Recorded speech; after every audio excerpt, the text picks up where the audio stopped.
What's cooking, Juventus fans? Welcome back to your old lady's favorite YouTube channel. Today we have rumors that are resurging once again regarding the name. I'm not going to speak it because you know exactly what you're here for, about him being linked with Juventus once again. Of course, the timing could not be better, especially given what we saw yesterday with Max Allegri and given the performance of the squad. Luckily, they moved forward. We're going to talk about that as well as some of the other penalties and infractions going on with the club. Stick with us. We'll fill you in.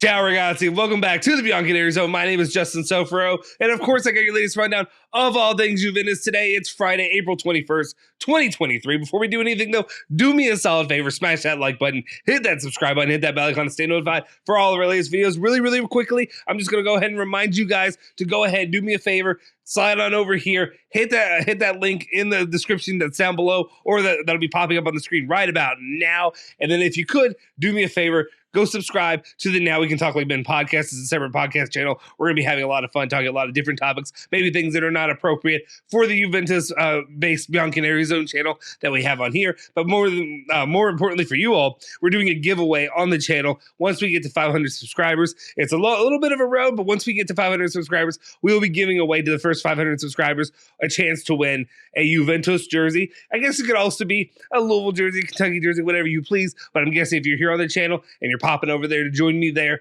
you also probably going to want a Juventus jersey. So go ahead and hit that link in the description down below, subscribe to the channel, and you'll be entered in to win. All right, let's get into it, and let's go ahead and have the news that we're going to talk about today.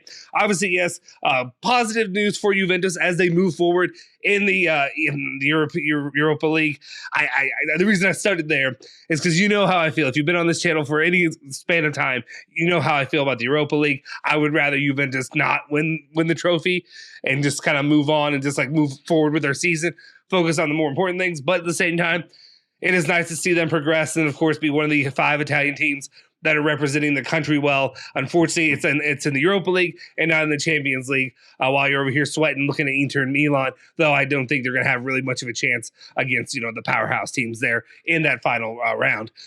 Let's move on, though, and let's talk about what's going on with this. And that, of course, is Opta Paulo is talking about Juventus' performance in semifinals. And he says that Juventus have reached 22 times the semifinals of the major UEFA competitions.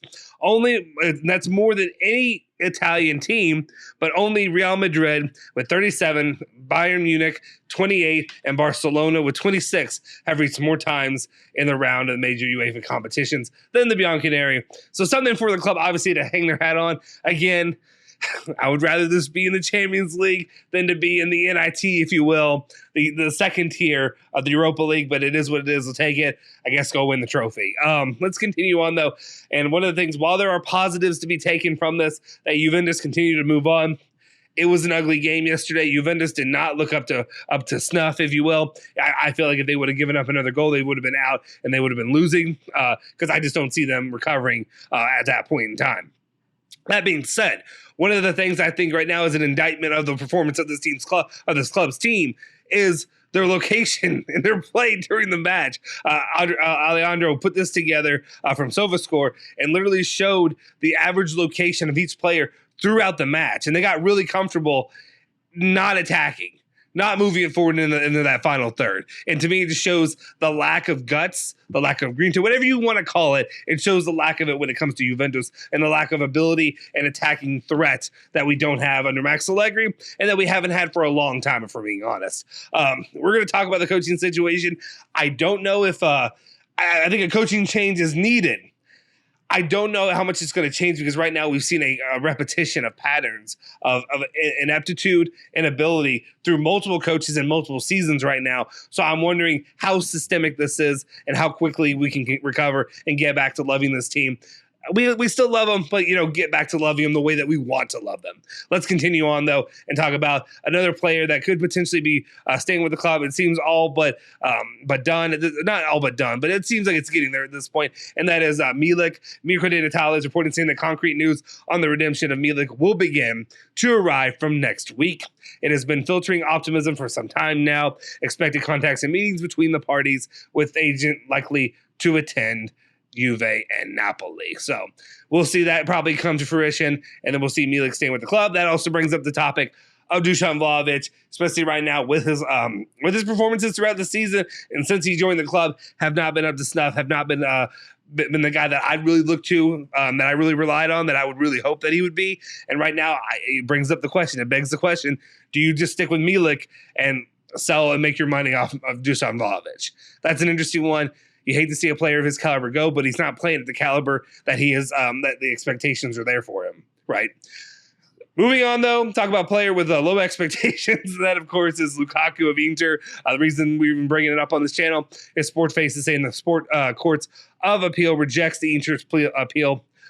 I couldn't get appeal out there, right? On Lukaku's disqualification, the Belgian will miss the second leg of the Italian Cup semifinals against Juventus. So that will be down without Lukaku, without him to bail them out in the last second, especially since nobody seems to be doing the job of Chiellini. Maybe Gatti can get back on that trail, but somebody's got to be able to pocket him. Now he's pocketed by the Sport Court of Appeals. So there you go. That's what we needed. Let's continue on. Not that that's how I want to win, but if it happens, it happens. You know what I'm saying? Let's continue on, though. Let's talk about sanctions that could be coming for Juventus, and they're not out of the woods just yet. Even though we've had the 15 points reinstated for Juventus, it's all just suspended. It's not all done. Gazzetta dello Sport is reporting saying that the month of May could be filled with sports justice for Juventus. The intention is to do everything possible to give a sanction and referral court to Juve by the end of the season, and therefore it would count against this year's championship. And I love, of course, the wording. Of course, the wording that's utilized by Gazzetta dello Sport of all entities is that justice for Juventus.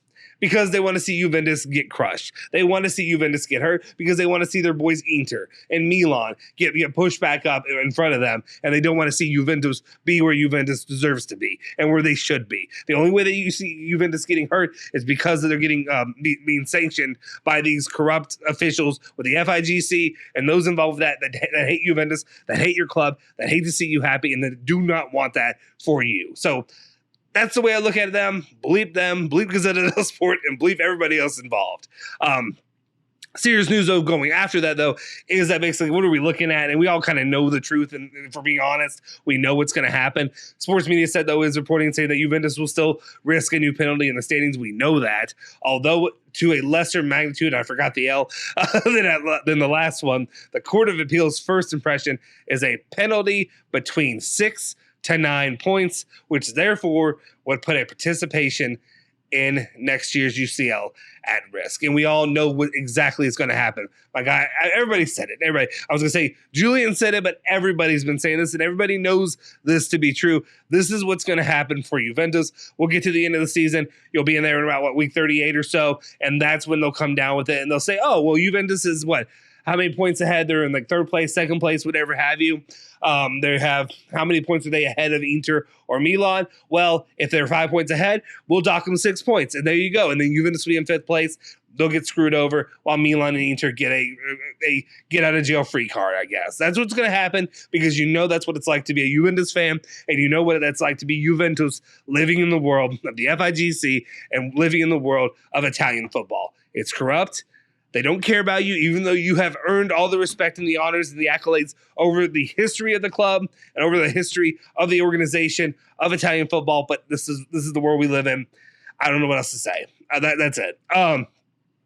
Speaking of which, the individuals that are or not in trouble currently, well, first off, we have a clearing of one guy and then maybe not for the others. Tutto Sports reporting that one of the many paradoxes around yesterday's CONI ruling is the acquittal of Nedved, but the now condemned Arrivabene, who will have to appeal.